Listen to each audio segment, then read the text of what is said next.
Dear Esther, I have lost track of how long I have been here and how many visits I have made overall. Certainly the landmarks are now so familiar to me that I have to remind myself to actually see the forms and shapes in front of me. I could stumble blind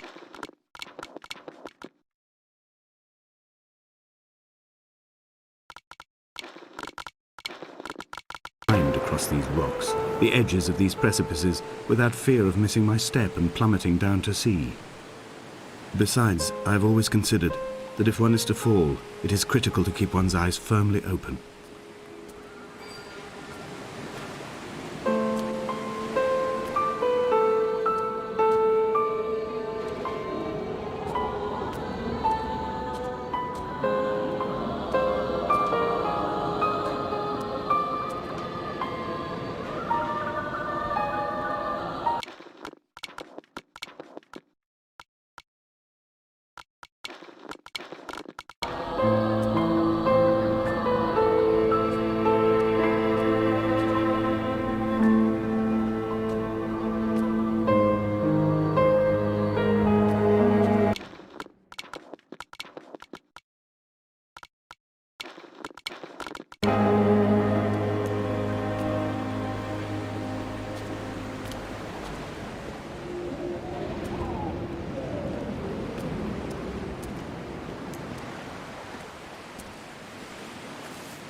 Those islands in the distance, I am sure, are nothing more than relics of another time, sleeping giants, somnambulist gods laid down for a final dreaming.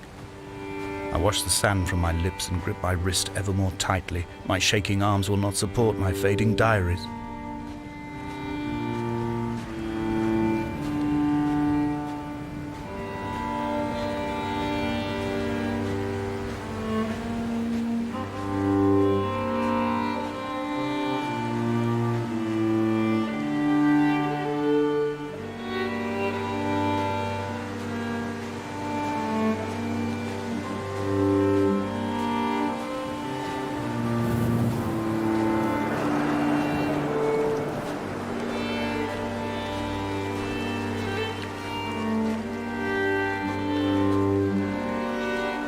I have found the ship's manifest, crumpled and waterlogged under a stash of paint cans.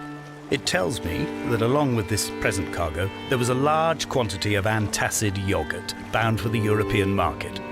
It must have washed out to sea. God knows there are no longer gulls or goats here to eat it.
Reading Donnelly by the weak afternoon sunlight. He landed on the south side of the island, followed the path to the bay and climbed the mount. He did not find the caves, and he did not chart the north side. I think this is why his understanding of the island is flawed, incomplete. He stood on the mount and only wondered momentarily how to descend. But then, he didn't have my reasons.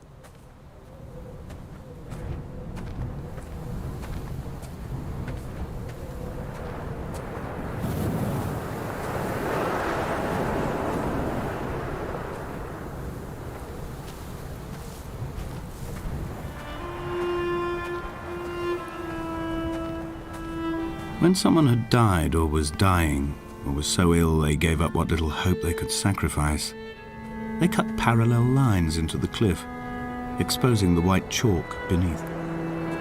You could see them from the mainland or the fishing boats, and know to send aid or impose a cordon of protection, and wait a generation until whatever pestilence stalked the cliff paths died along with its hosts.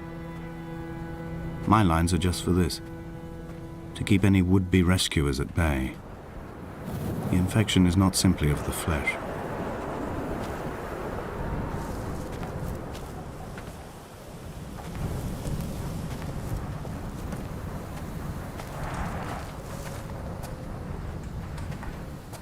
I quote directly, "A motley lot with little to recommend them. I have now spent 3 days in their company. That is, I fear, enough for any man not born amongst them. Despite their tedious inclination to quote scripture, they seem to me the most God-forsaken of all the inhabitants of the Outer Isles. Indeed, in this case, the very gravity of that term, forsaken by God, seems to find its very apex. It appears to me that Donnelly, too, found those who wander this shoreline to be adrift from any chance of redemption. Did he include himself in that, I wonder?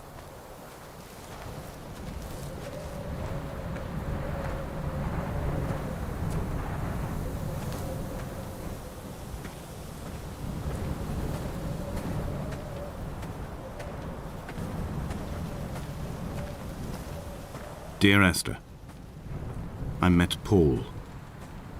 I made my own little pilgrimage. My Damascus, a small semi-detached on the outskirts of Wolverhampton. We drank coffee in his kitchen and tried to connect to one another. Although he knew I hadn't come in search of an apology, reason or retribution, he still spiraled in panic, thrown high and lucid by his own dented bonnet. Responsibility had made him old. Like us, he'd already passed beyond any conceivable boundary of life. I threw my arms wide and the cliff opened out before me, making this rough home. I transferred my belongings from the bothy on the mount and tried to live here instead. It was cold at night and the sea lapped at the entrance at high tide. To climb the peak, I must first venture even deeper into the veins of the island, where the signals are blocked altogether. Only then will I understand them, when I stand on the summit and they flow into me, uncorrupted.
He still maintains he wasn't drunk, but tired. I can't make the judgment or the distinction anymore. I was drunk when I landed here, and tired too. I walked up the cliff path in near darkness and camped in the bay where the trawler lies beached. It was only at dawn that I saw the bothy and decided to make my temporary lodgings there. I was expecting just the aerial and a transmitter stashed in a weatherproof box somewhere on the mount. It had an air of uneasy permanence to it. Like all the other buildings here, erosion seems to have evaded it completely.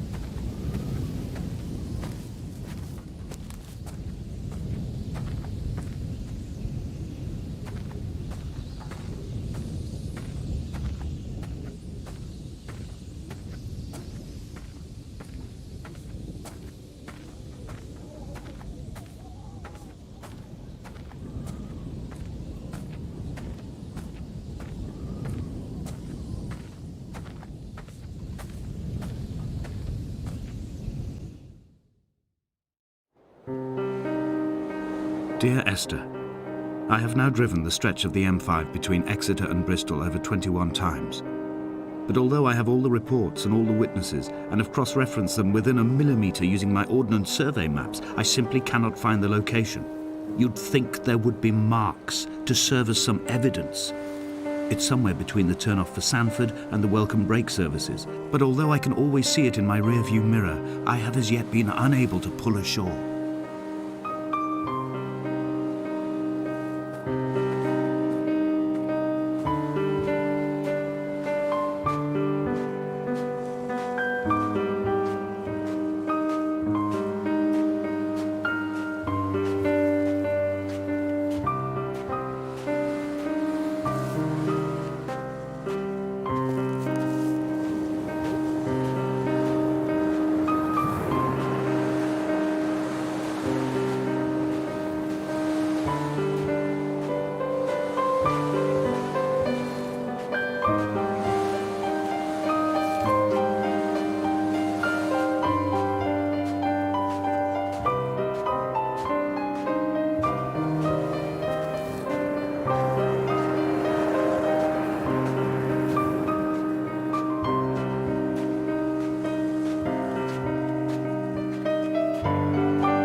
There must be a hole in the bottom of the boat.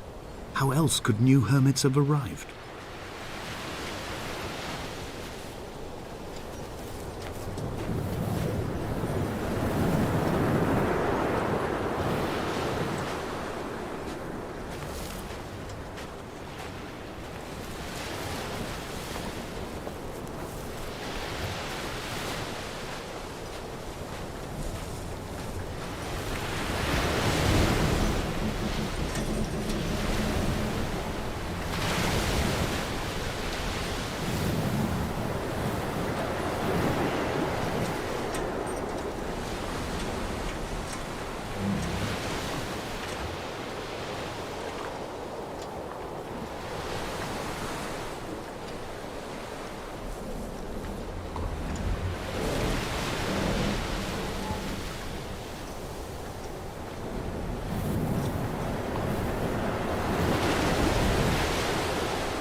It's only at night that this place makes any sluggish effort at life. You can see the buoy and the aerial. I've been taking to sleeping through the day in an attempt to resurrect myself. I can feel the last days drawing upon me. There's little point now in continuation. There must be something new to find here.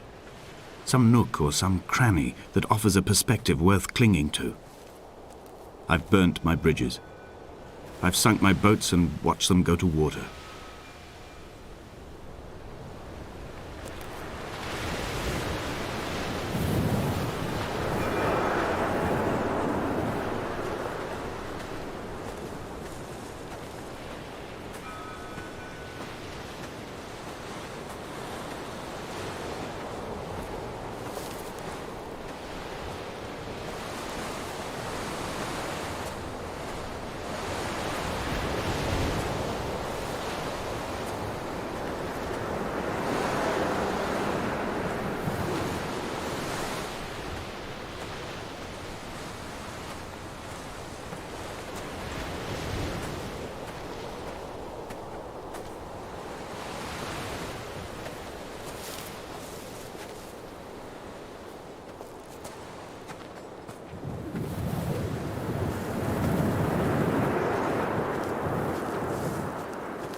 I had kidney stones and you visited me in the hospital.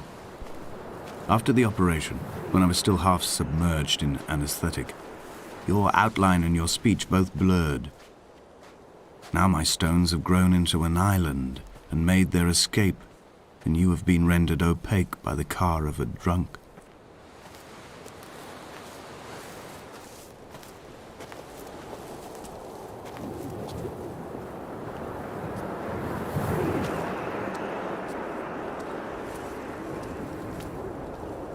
Is this what Paul saw through his windscreen? Not Lot's wife looking over her shoulder, but a scar in the hillside, falling away to black forever.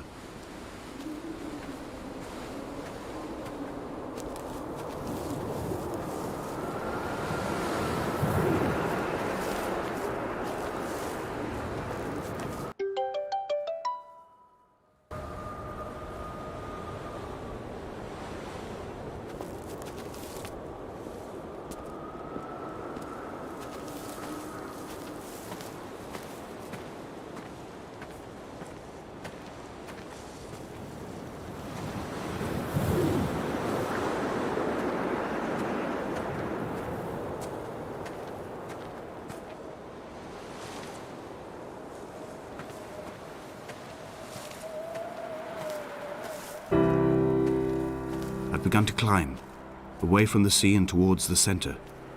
It is a straight line to the summit, where the evening begins to coil around the aerial and squeeze the signals into early silence. The bothy squats against the mount to avoid the gaze of the aerial. I too will creep under the island like an animal and approach it from the northern shore.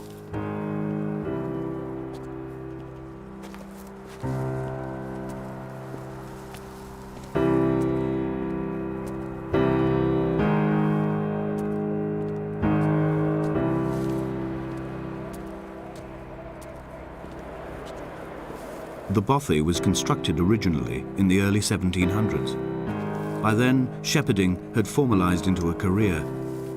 The first habitual shepherd was a man called Jakobsen, from a lineage of migratory Scandinavians. He was not considered a man of breeding by the mainlanders. He came here every summer whilst building the bothy, hoping eventually that becoming a man of property would secure him a wife and a lineage. Donnelly records that it did not work. He caught some disease from his malcontented goats and died 2 years after completing it. There was no one to carve white lines into the cliff for him either.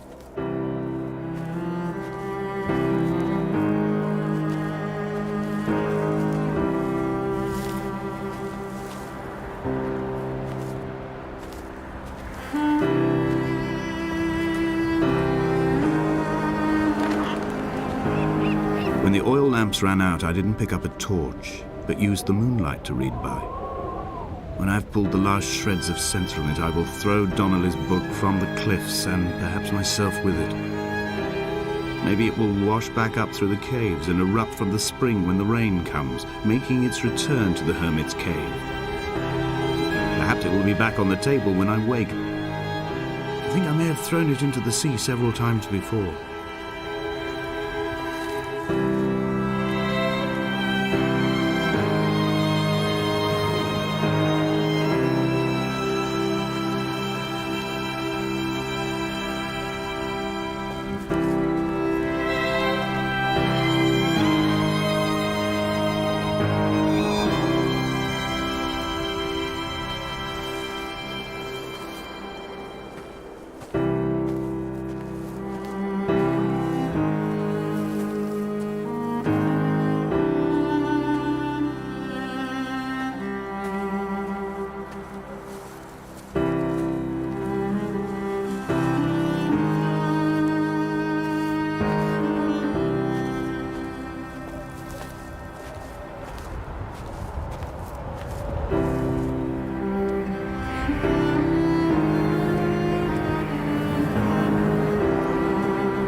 What to make of Donnelly, the laudanum and the syphilis? It is clearly not how he began, but I've been unable to discover if the former was a result of his visiting the island or the force that drove him here. For the syphilis, a drunk driver smashing his insides into a pulp as he stumbled these paths, I can only offer my empathy. We're all victims of our age. My disease is the internal combustion engine and the cheap fermentation of yeast.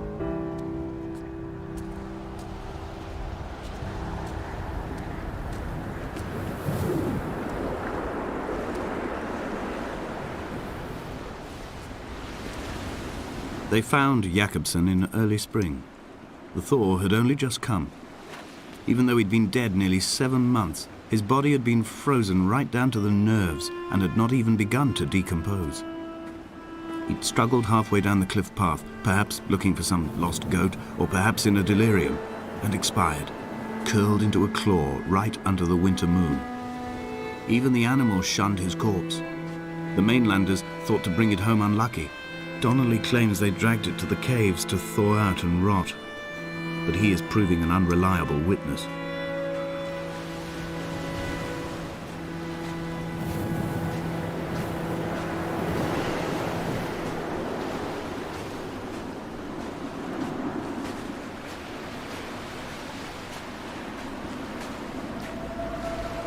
Climbing down to the caves, I slipped and fell and have injured my leg. I think the femur is broken. It is clearly infected. The skin has turned a bright, tight pink, and the pain is crashing in on waves, winter tides against my shoreline, drowning out the ache of my stones. I struggled back to the bothy to rest, but it has become clear that there is only one way this is likely to end. The medical supplies I looted from the trawler have suddenly found their purpose. They will keep me lucid for my final ascent.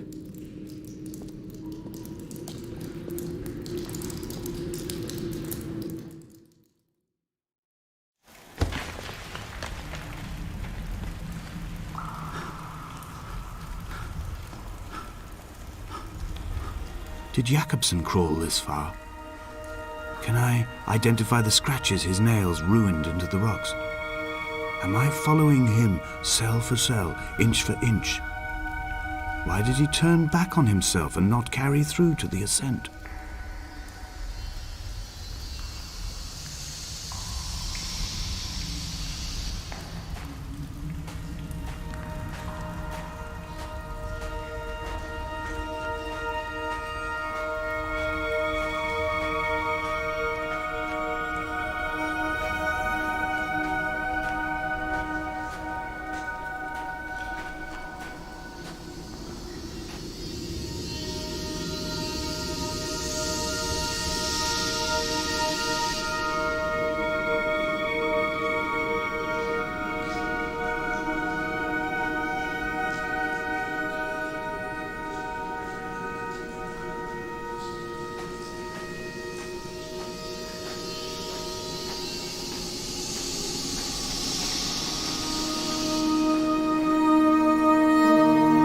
They'd stop the traffic back as far as the Sandford Junction and come up the hard shoulder like radio signals from another star.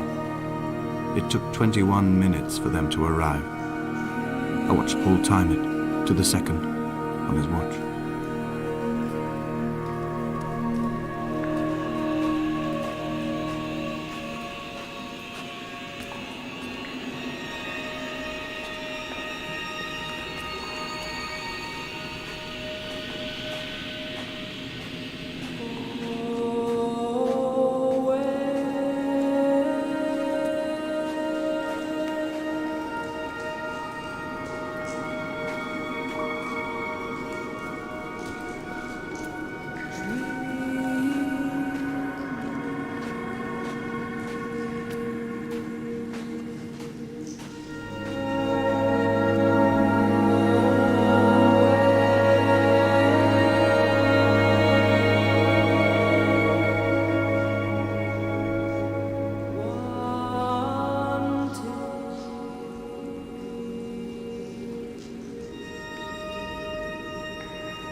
I'm traversing my own death throes. The infection in my leg is an oil rig that dredges black muck up from deep inside my bones.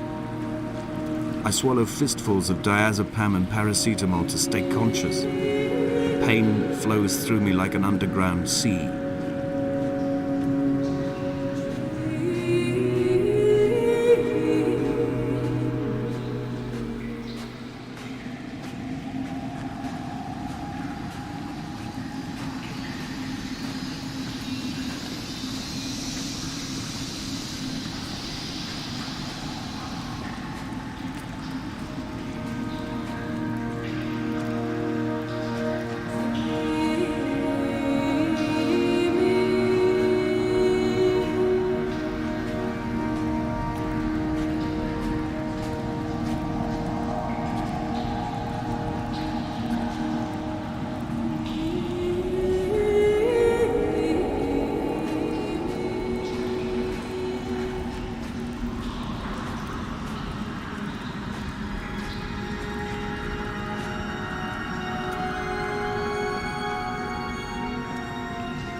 This is a drowned man's face, reflected in the moonlit waters. It can only be a dead shepherd who has come to drunk drive you home.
wish I could have known Donnelly in this place. We would have had so much to debate. Did he paint these stones or did I? Who left the pots in the hut by the jetty? Who formed the museum under the sea? Who fell silently to his death into the frozen waters? Who erected this godforsaken aerial in the first place? Did this whole island rise to the surface of my stomach, forcing the gulls to take flight?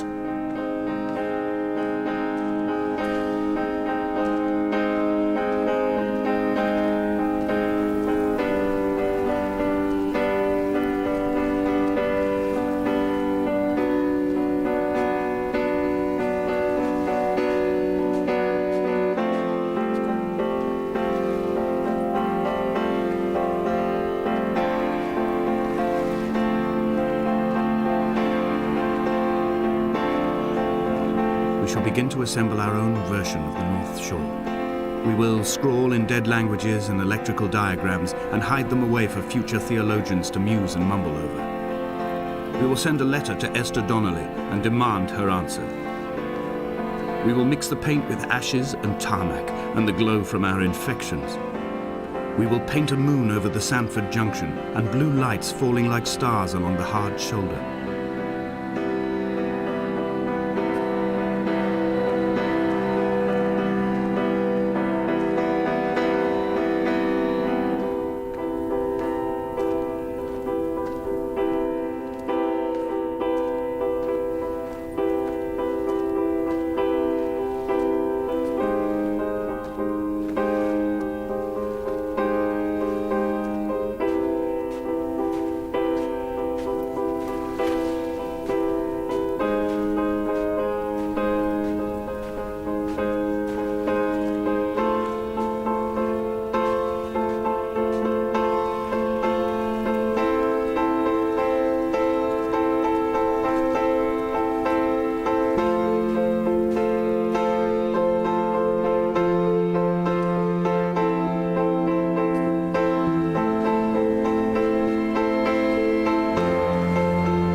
There were chemical diagrams on the posters on the walls on the waiting room. It seemed appropriate at the time. Still life abstractions of the processes which had already begun to break down your nerves and your muscles in the next room. I crammed diazepam as I once crammed for chemistry examinations. I am revising my options for a long and happy life.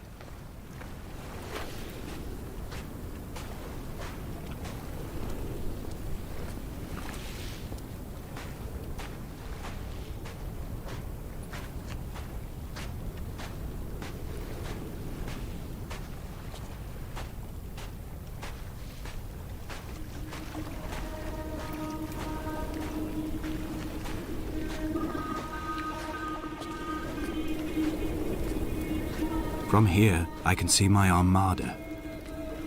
I collected all the letters I'd ever meant to send to you, if I'd have ever made it to the mainland, but had instead collected at the bottom of my rucksack, and I spread them out along the lost beach. Then I took each and every one, and I folded them into boats. I folded you into the creases, and then, as the sun was setting, I set the fleet to sail.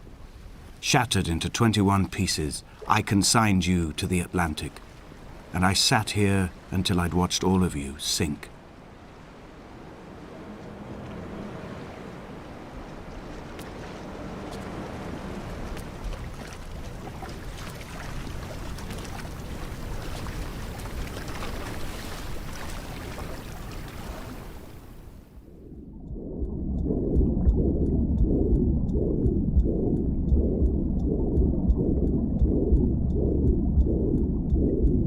Come back.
I will drag my leg behind me.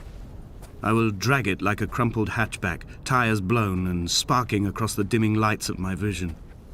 I'm running out of painkillers and am following the flicker of the moon home. When Paul keeled over dead on the road to Damascus, they restarted his heart with the jump leads from a crumpled hatchback.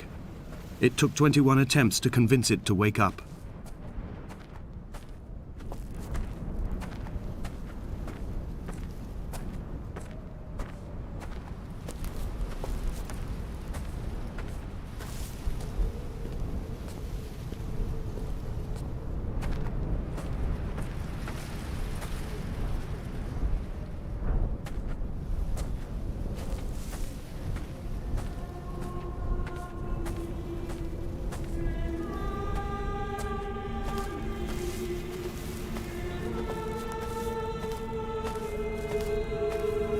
I've begun my voyage in a paper boat without a bottom.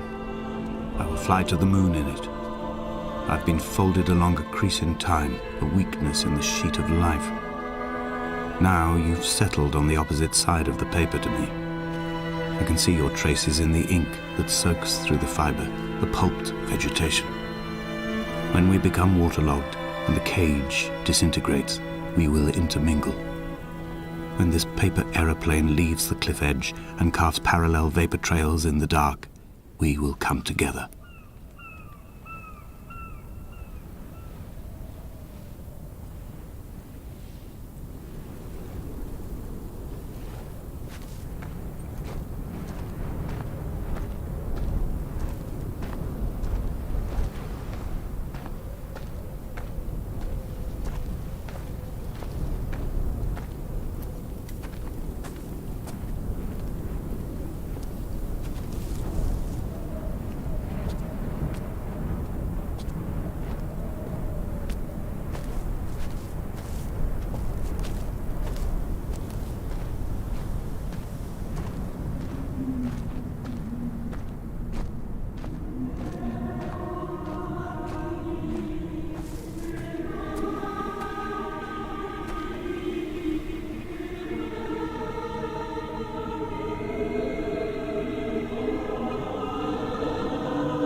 If only Donnelly had experienced this, he would have realized he was his own shoreline, as am I.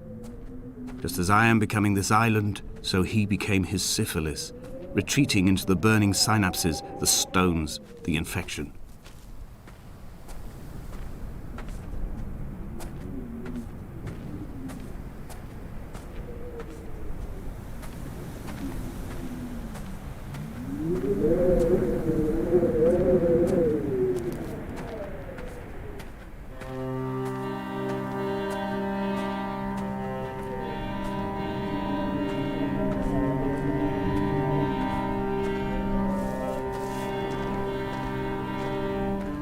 Bent back like a nail, like a hangnail, like a drowning man clung onto the wheel, drunk and spiraled, washed onto the lost shore under a moon as fractured as a shattered wing.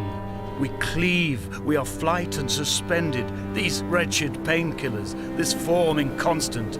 I will take flight, I will take flight.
Dredged these waters for the bones of the hermit, for the traces of Donnelly, for any sign of Jakobsson's flock, for the empty bottle that would incriminate him. I have scoured this stretch of motorway 21 times, attempting to recreate his trajectory, the point when his heart stopped dead and all he saw was the moon over the Sanford Junction. He was not drunk, Esther. He was not drunk at all, and it was not his fault. It was the converging lines that doomed him. This is not a recorded natural condition. The gulls do not fly so low over the motorway and cause him to swerve. The paint scored away from his car in lines like an infection, making directly for the heart.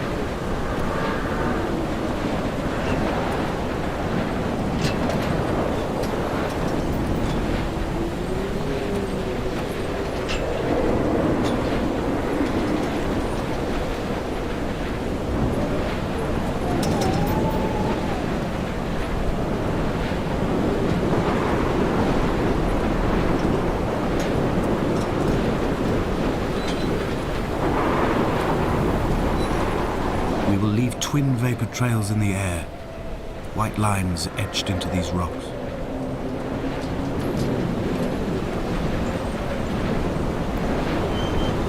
Dear Esther, I have burnt my belongings, my books, this death certificate. Mine will be written all across this island. Who was Jakobsson? Who remembers him? Donnelly has written of him, but who was Donnelly? Who remembers him? I have painted, carved, hewn, scored into this space all that I could draw from him. There will be another to these shores to remember me.